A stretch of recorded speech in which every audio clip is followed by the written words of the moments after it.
The head of Israel's military says its ground operation has begun in southern Gaza and that it will be no less powerful than the offensive in the north. An advisor to Israel's prime minister told the BBC today that Israel was making the maximum effort, he said, to avoid killing civilians. The Hamas-run health ministry says 15,500 people have now been killed in Gaza since the start of this latest conflict. Lost boys, brothers looking for their father. My dad's been killed, I swear my dad's been killed. They're lost in the mighty vengeance promised by Israel. Then they found their father and brother were dead.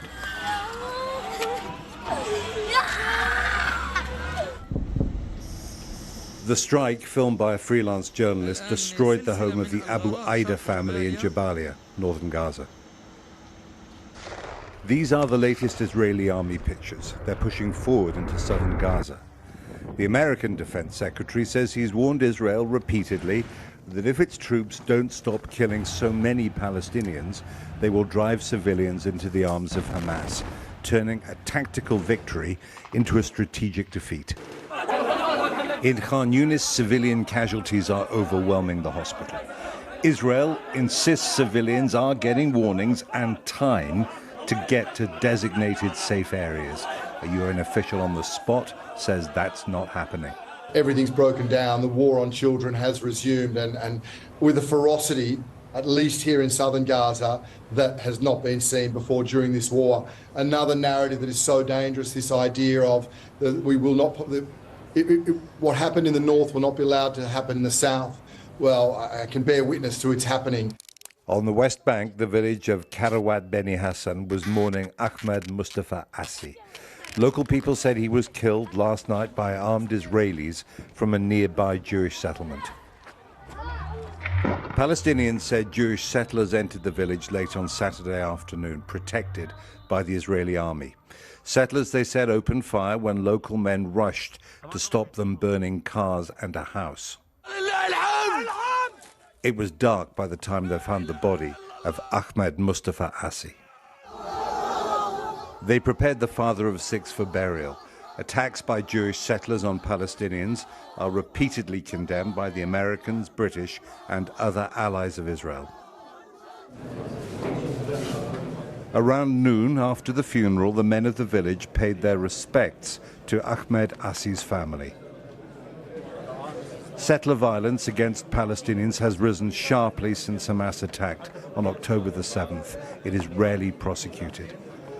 Among the mourners was the dead man's eldest son, Noor.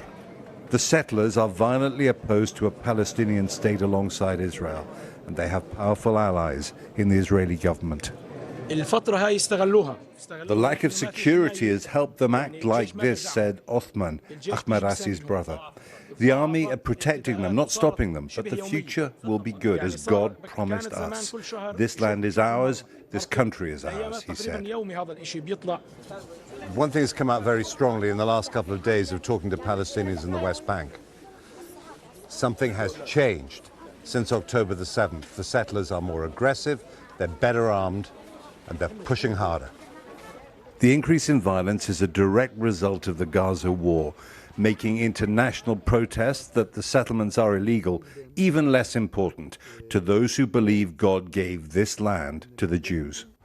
You speak a lot about the law, okay, the international law. It's not exist here because Arabs all the time break the international law. What about all these videos of young men, settlers with guns, intimidating Palestinians? We're not happy to carry weapons. Okay, I don't like weapons.